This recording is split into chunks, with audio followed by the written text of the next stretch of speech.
ওং নমো শ্রীমদ্ ভগবতে বাসুদেবায় নমো। ওং নমো শ্রীমদ্ ভগবতে বাসুদেবায় নমো। ওং নমো শ্রীমদ্ ভগবতে বাসুদেবায় নমো।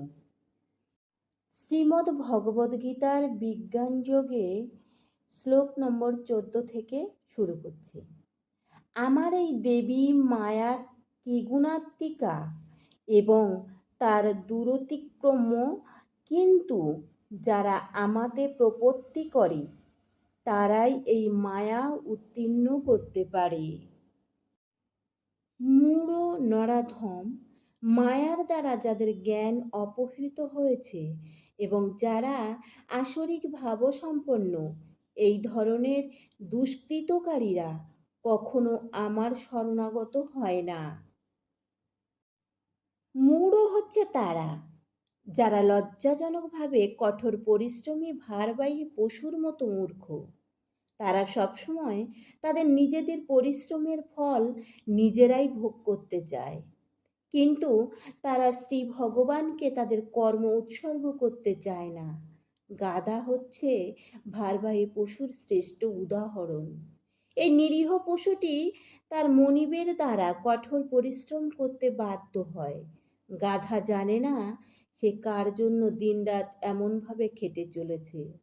একটুখানি ঘাস খেয়ে উদর পূর্তি করে মনিবের হাতে মার খাওয়ার আতঙ্কে একটুখানি ঘুমিয়ে ওঠে এবং বারবার গর্দভীর লাথি খাওয়ার ঝুঁকি নিয়েও তার যৌন ক্ষুধা তৃপ্তি করে।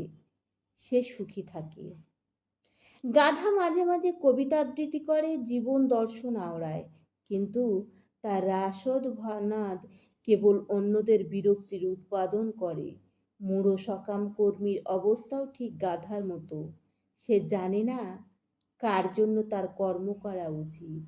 সে জানে না যে কর্ম করার প্রকৃত উদ্দেশ্য হচ্ছে যজ্ঞ, অর্থাৎ ভগবানের প্রীতিবিধান। আর এক শ্রেণীর আছে, তারা হলেন নরাধম, অর্থাৎ যারা সব থেকে নিকৃষ্ট স্তরের মানুষ, নর বা মানুষকুলের মধ্যে অধম বা নিষ্কৃষ্ট। 84 লক্ষ যোনি বা বিভিন্ন জীবের মধ্যে 4 লক্ষ হচ্ছে মানুষ্য জন্ম। এর মধ্যে অসংখ্য নিম্ন শ্রেণীর মানুষ আছে, যার অধিকাংশই অসভ্য। সভ্য মানুষ তারাই যারা বিধিনিষেধের অনুকূলে সামাজিক, রাজনৈতিক ও ধর্মীয় জীবনযাপন করে। সামাজিক ও রাজনৈতিক অবস্থার পরিপ্রেক্ষিতে উন্নত হলেও যাদের জীবন ধর্মীয় অনুশাসনের দ্বারা পরিচালিত হয় না, তাদের নরাধম বলে গণ্য করা হয়। ভগবানকে বাদ দিয়ে কখনো কোনো ধর্ম হয় না, কারণ ধর্মের পথ অনুসরণ করার উদ্দেশ্য পরম তত্ত্ব এবং তার সঙ্গে মানুষের নিত্য সম্পর্কের বিষয়ে অবগত হওয়া। গীতাতে পরমেশ্বর ভগবান স্পষ্টভাবে উল্লেখ করেছেন যে তার ঊর্ধ্বে ক্ষমতাশালী আর কেউ নেই এবং তিনিই পরম সত্য। সভ্য মানুষ জীবনের উদ্দেশ্য হচ্ছে পরম সত্য, যা সর্বশক্তিমান পরমেশ্বর ভগবান শ্রীকৃষ্ণের সঙ্গে মানুষের নিত্য সম্পর্কের লুপ্ত চেতনার পুনর্জাগরণ করা। মানুষ্য জীবনরূপ এই সুযোগের সদ্ব্যবহার যে করে না, তাকে নরাধম শ্রেণীভুক্ত করা হয়। শাস্ত্রের মাধ্যমে আমরা জানতে পারি যে শিশু যখন মাতৃগর্ভে থাকে তখন সে ভগবানের কাছে প্রার্থনাপূর্বক অঙ্গীকার করে যে এই অবস্থা থেকে মুক্ত হলেই সে তার সেবায় নিজেকে উৎসর্গ করবে। বিপদে পড়লে ভগবানের কাছে প্রার্থনা জানানো প্রতিটি জীবের স্বাভাবিক প্রবৃত্তি, কারণ ভগবানের সঙ্গে তার নিত্য সম্বন্ধ আছে। কিন্তু প্রসব হওয়ার পরেই শিশু তার জন্ম যন্ত্রণার কথা ভুলে যায় এবং মায়ার প্রভাবে তার মুক্তিদাতাকেও ভুলে যায়। শিশুর অভিভাবকদের কর্তব্য সন্তানদের সুপ্ত দিব্য চেতনাকে পুনর্জাগরিত করা। ধর্মশাস্ত্র মনুস্মৃতিতে নির্দেশিত 10 দিক সংস্কারের উদ্দেশ্য বর্ণাশ্রম পদ্ধতির মাধ্যমে ভগবৎ চেতনার পুনর্জাগরিত করা। তবে পৃথিবীর কোথাও এই পদ্ধতি কঠোরভাবে অনুসরণ করা হয় না। তাই আধুনিক যুগে 99% মানুষই নরাধম। যখন সমগ্র জনগণই নরাধমে পরিণত হয়, তখন স্বাভাবিকভাবেই মায়ার প্রবল শক্তির প্রভাবে তাদের তথাকথিত শিক্ষা সম্পূর্ণভাবে অর্থহীন পড়ে। গীতার মানদণ্ড অনুসারে তিনিই প্রকৃত পণ্ডিত, যিনি একজন বিদ্বান ব্রাহ্মণ। একটি কুকুর ও একটি গাভী, একটি হাতি, একজন চণ্ডালকে সমদৃষ্টিতে দেখেন। সেটি প্রকৃত ভগবত ভক্তের দৃষ্টিভঙ্গি। আরও এক শ্রেণী, মায়ার প্রভাবে যাদের পাণ্ডিত্যপূর্ণ জ্ঞান অপহৃত হয়েছে। সাধারণত এরা অধিকাংশই খুব বিদ্বান হয়, যেমন বড় বড় দার্শনিক, কবি, বৈজ্ঞানিক, সাহিত্যিক ইত্যাদি। কিন্তু মায়া শক্তি তাদের বিপদগামী করেছে, তাই তারা পরমেশ্বর ভগবানকে অবজ্ঞা করে থাকে। আজকে জগতের অসংখ্য মায়া অপহৃত জ্ঞান মানুষ দেখা যায়, এমনকি অনেক ভগবদ্গীতার পণ্ডিতও এই শ্রেণীভুক্ত। গীতাতে সহজ সরল ভাষায় বলা হয়েছে যে শ্রীকৃষ্ণ স্বয়ং পরমেশ্বর ভগবান। তার সমকক্ষ বা তার থেকে মহৎ আর কেউ নেই। তাকে সমস্ত মানুষের আদি পিতা, ব্রহ্মারও পিতা রূপে বর্ণনা করা হয়েছে। বস্তুত শ্রীকৃষ্ণকে কেবল ব্রহ্মারই পিতা বলা হয় না, তিনি সমস্ত জীবেরও পিতা।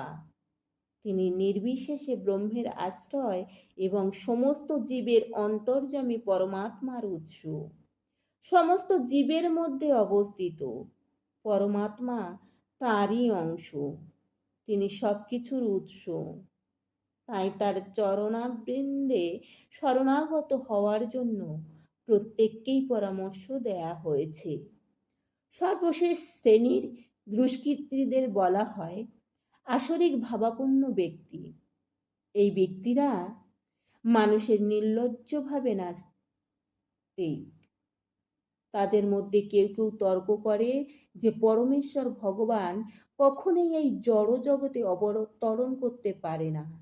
কিন্তু ভগবান যে কেনই এই জড় জগতে অবতরণ করতে পারেন না, সেই সম্বন্ধে তারা সুনির্দিষ্ট কোনো যুক্তিও প্রদর্শন করতে পারে না। এদের কেউ কেউ আবার বলে যে ভগবান নির্বিশেষে ব্রহ্মের অধীনে, যদিও গীতাতে ঠিক এর বিপরীত কথাই বলা হয়েছে। পরমেশ্বর ভগবানের প্রতি ঈর্ষান্বিত হয় এই সমস্ত নাস্তিকেরা সকল্পিত অপ্রামাণিকভাবে একাধিক অবতারের অবতারণা করে। ভগবানের নিন্দা করাই এই ধরনের মানুষের জীবনের একমাত্র লক্ষ্য। তারা কখনোই শ্রীকৃষ্ণের চরণাবিন্দে শরণাগত হতে পারে না।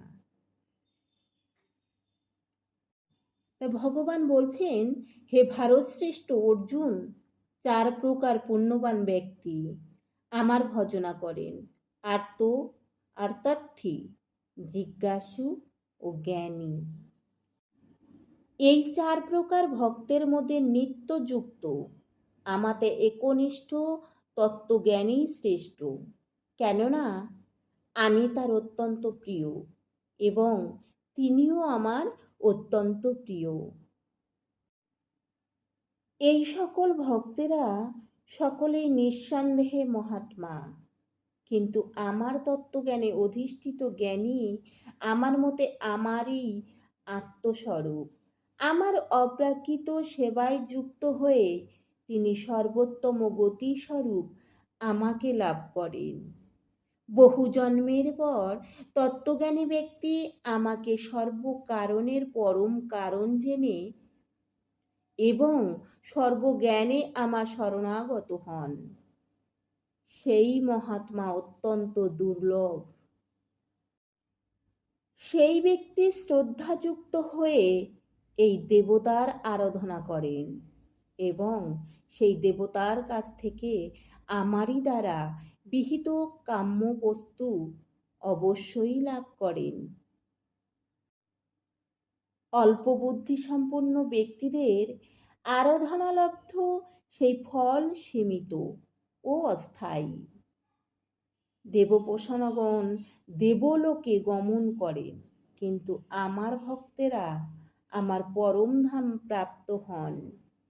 আমার সম্বন্ধে অজ্ঞ বুদ্ধিহীন মানুষেরা মনে করেন যে আমি পূর্বে অব্যক্ত নির্বিশেষে ছিলাম এবং এখন ব্যক্তিসত্তা পরিগ্রহ করেছি।